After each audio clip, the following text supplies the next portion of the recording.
Ano pa ba? Ito ay ano din. Kalabasa ay 20. Isang gayat.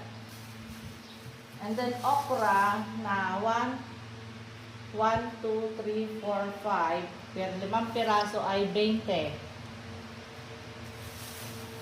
Talagang 20-20 na ang bigayan ngayon. Ito. Sitaw ay 20. 20 pesos. Ay, dami natin.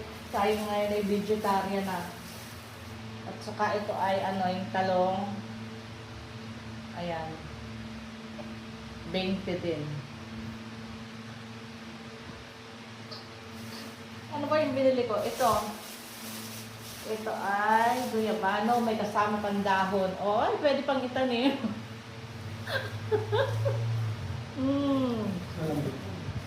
Bukas daw hinog na to, sabi niya.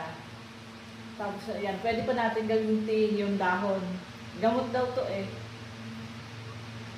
Huhugasan natin at galalaga. Tea. O, panahon na para mag-invest sa ating health. Kaya tayo ay maggulay. Yung baka yung pang Ha? mas malambot. Baka ito. Oy, may kasama pang langgam. Oh, ay swerte. May kasamang langgam. Yan, may kasama pang dahon. Ay, fresh. Organic. Ay, oo, yan. Fresh na fresh. Bukas daw ay hinog na.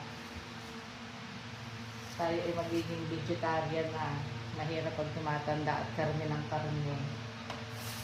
Yes. And that's all. Thank you. And that's all.